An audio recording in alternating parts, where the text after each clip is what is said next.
Which one of these trucks do you think will be more reliable? Is it the 6.2 liter gas V8 from Ford or the 7.3 liter gas V8 from Ford? The reason I'm thinking about this is I was talking to Ford boss on the PowerStroke Tech Talk, which you can find on PowerStroke Tech Talk with A-Rod's channel on Wednesdays at 9 p.m. But I was talking to Ford boss me. He's a Ford technician who is also on that podcast on Wednesdays, and he was saying if he were to get a truck, he'd get the 6.2 V8 with the 6-speed automatic transmission. And it was interesting. It's like I was thinking that's a cool truck and all, but what about the new 7.3 with all that horsepower, torque? It's got a little bit more horsepower and torque than the 6.2. Not that much though. I mean, it's a little bit more. It's a stronger motor, no doubt, but the 6.2 will definitely get anything done that you'd ever need out of a 250 or 350. Now, if you're going to talk about a cab and chassis 450, 550, something like that, then I guess the 7.3 would be a necessity. But it really is just a little bit more of a luxury in 250, 350 pickup trucks. With that being said, the 7.3 doesn't compare really to the 6.7 diesel. The power, the torque, it's not there. It's not enough to be comparable to the 6.7, but the 6.2 is pretty comparable to the 7.3. There's nothing that this 6.2 can't do that the 7.3 can when it comes to being in a 250. Now, I have heard from some guys who've upgraded to the 7.3 that the 7.3 can plow snow and push a lot harder than the 6.2. I've yet to experience that because I haven't plowed snow with the truck yet.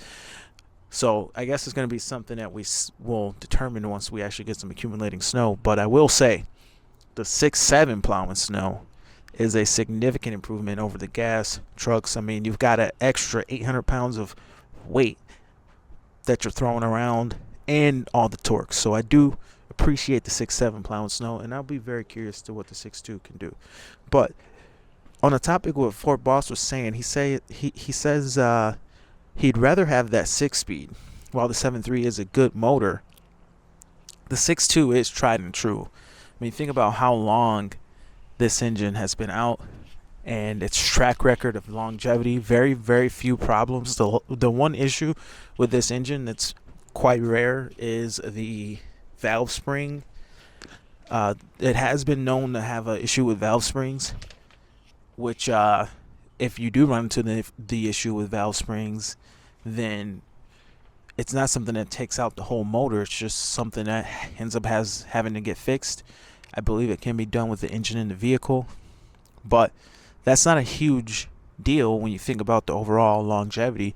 These motors are known to go 300,000 miles, all working miles, with very minimum maintenance, very minimum problems. So this engine, while the 7.3 is supposed to be easier to service, being a pushrod motor, fewer moving parts, bigger displacement, a lot cleaner layout than the 6.2, a lot more room if you have to service the motor, a little bit more room to reach around, specifically on the top end.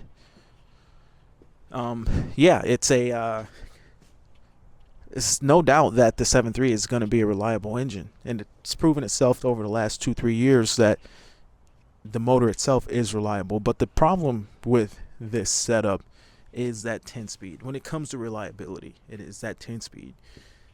Really, the 6-speed is more reliable than the 10-speed. Ever since that 10-speed's been out, there's been tons of programming, all the extra shifting. Now, this is going to be my second 10-speed that I've owned.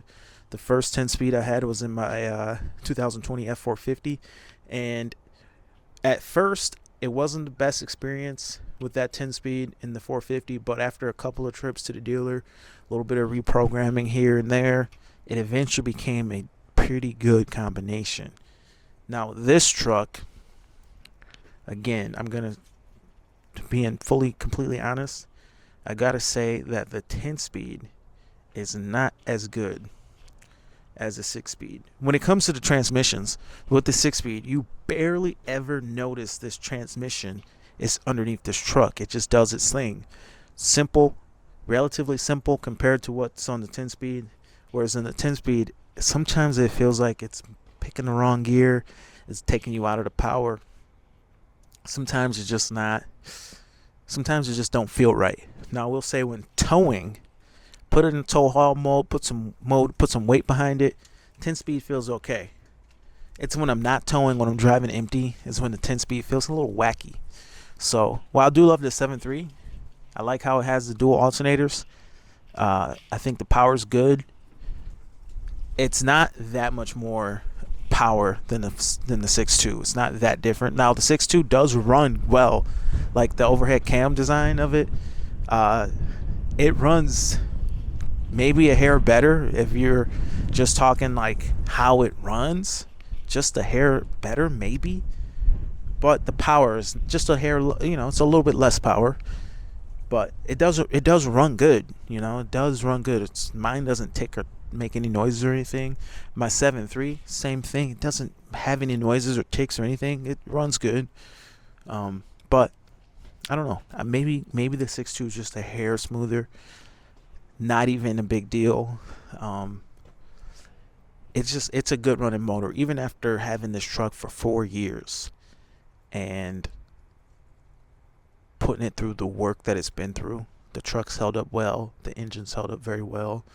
And it still just runs. It runs like new. Now, one of the things that I have noticed is in the summer, the fan clutch is just loud on this truck. It's loud and annoying. And then having this engine in here for the numbers of years that we've been plowing snow, one of the things is the exhaust manifolds are just rotten.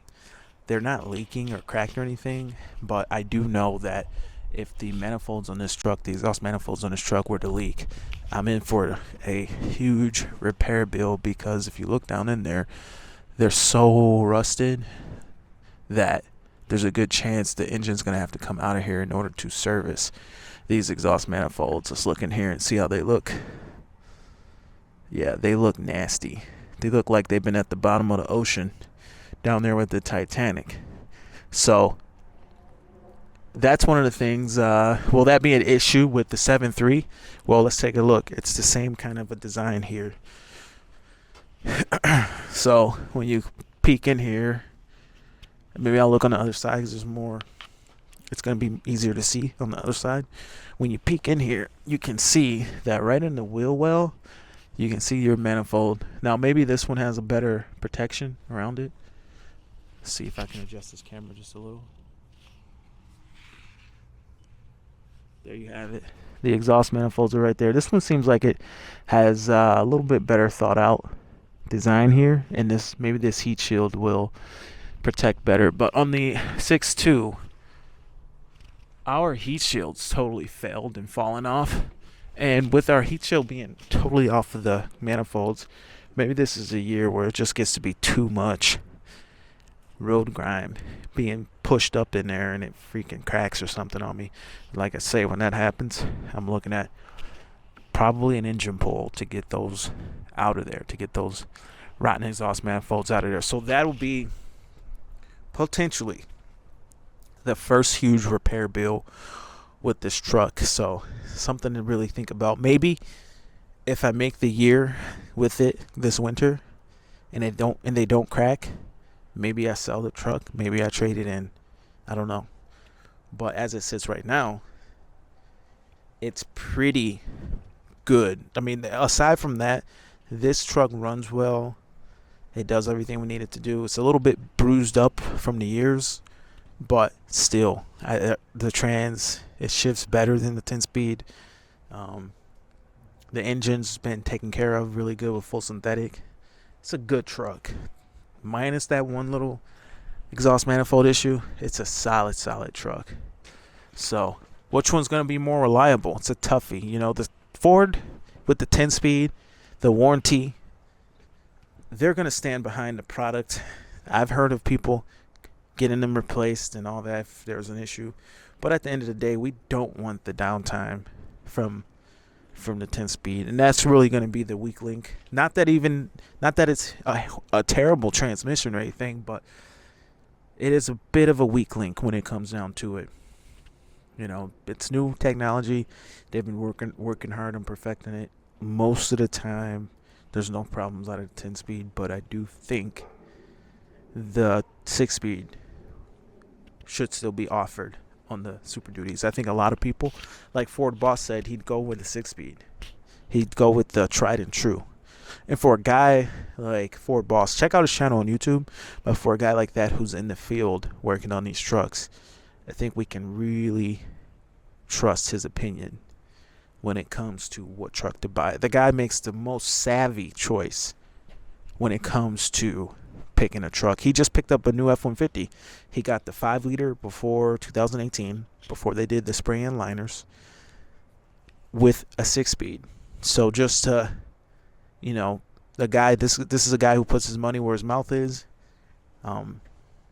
Yeah, definitely a savvy purchase that he just made, and something to think about for me. You know, moving forward as I go on here in business, you know, choices like that. You know, sticking with the 6-speed, maybe a couple years older, with a tried and true engine. Maybe not the most power. At the end of the day, you don't need to have really the most power in order to get the job done, as long as the job gets done. So comment below, tell me what you think. Which one is going to be more reliable?